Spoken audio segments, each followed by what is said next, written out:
मान्यवर, ये जो डिलिमिटेशन कमीशन ने और भी कई फैसले किए हैं, मैं जरा सदन के सामने पूर्व की स्थिति और अभी की स्थिति बताना चाहता हूं।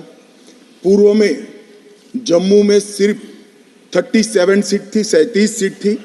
अब नए डिलिमिटेशन कमीशन ने 37 से बढ़ाकर 43 सीट जम्मू क्षेत्र में बनाने का कहा। मान्यवर, कश्मीर में 46 सीट थी, 46 सीटें थी। अब 46 की जगह 47 सीटें, 47 सीटें बनाने का कहा। इस तरह से जम्मू और कश्मीर दोनों को मिलाकर 83 सीटें थी। लद्दाख की सीटें निकाल दी है क्योंकि वहां यूटी बन चुकी। 83 सीटें थी, उसकी जगह 90 सीटें अब डिलिमिटेशन कमीशन ने करी है, जिसको भारत सरकार ने माना है। और पाक ऑक्यूपाई कश्मीर की 24 सीटों को आरक्षित रखा गया है, क्योंकि हम अभी भी मानते हैं, जिसको जो बोलना है वो बोले। इस सदन में बोला हुआ शब्द इतिहास बनता है। मैं आज फिर से कहना चाहता हूं, पाक ऑक्यूपाई कश्मीर भारत का है, हमारा है, और हमसे कोई नहीं चाहता। मान्यवर, हमने 24 सीटें पाक ऑक्यूपाई कश्मीर के लिए सुनिश्चित की है। मान्यवर, अब तक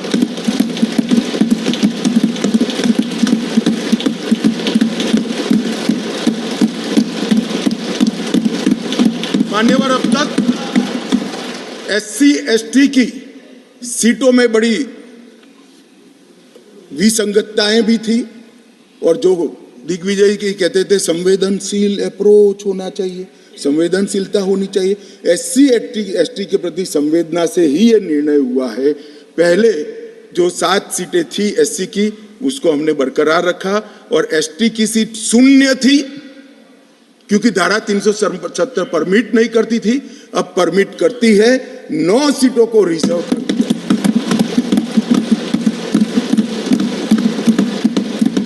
अरे जो कह रहे थे हमारे डॉक्टर साहब कि गुर्जर बकरवालों ने इस देश को बचाया है, मैं सदन में इस देश के गृह मंत्री के नाते कहना चाहता हूं, मान्यवर, कभी भी युद्ध हुआ, कभी भी आतंकवादियों ने पैंतरे रचे, मेरे गुर्जर बकरवाल भाइयों ने भारत के तिरंगे को ऊंचा रखा।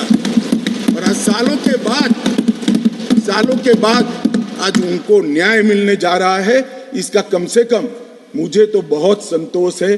किसी को संवेदनशीलता दिखे या न दिखे, 75 साल तक उनका अधिकार जो भारत के संविधान ने दिया था, कौन रोक कर बैठा था उसको? कौन रोक कर बैठा था? क्या कोई जवाब दे सकता है? जम्मू कश्मीर के ST भाइयों के अधिकारों को कौन रोक कर? ये 3 परिवार रोक कर बैठे थे मान्यवर, जो 370 को एंजॉय कर मान्यवर। और इसके अलावे भी ओपन सीट में भी वो लड़ सकते हैं।